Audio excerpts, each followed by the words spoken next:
নিজের ভিটায় আসতে পেরে কেমন লাগছে? নিজের ভিটা প্লাস্টিক টাঙি থাকিলেও ভালোই লাগতেছে। এখন সিঁদুর পরতেছি, স্নান করলাম, মাথা টাথা পরিষ্কার করলাম।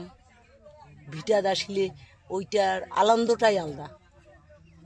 আর এই কয়দিন থেকে এখানে সামানতি আর খালি জীবনটার কোনো শান্তি নেই।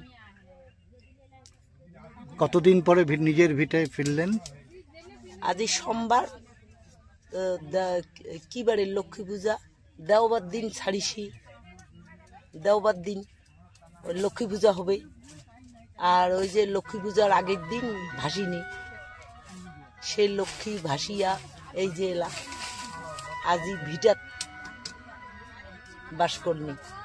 ভিটায় ফিরে তাহলে কিছুটা হলেও ভালো লাগছে? হ্যাঁ, অনেক ভালো, শান্তি। এখন কিসের আশায়? এলা কিসের আশা আরো? যদি সরকার থাকি, এই যে সবে হারাইছি, এই যে কাগজপত্র, ওই যে লেখিছে, ওই যে কষে ভেলা কি আর কষ ভেলা কি, মিশিং টিশিং এলে কি কি এলে সবে হারাইছে, তাও আমি বলি নাই। অনেক কিছু আমার জিনিস হারাইছে, 2টা চেন হারাইছে, টাকা 1 লাখ টাকা ওইখানে।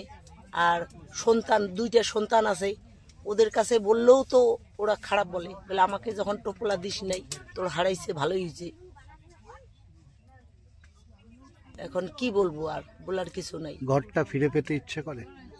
হ্যাঁ, ঘর, নিজের ঘরটা ফিরে পেতে কি মন চায়? হ্যাঁ, যদি পাইতে কি আরো অনেক ধন্যবাদ।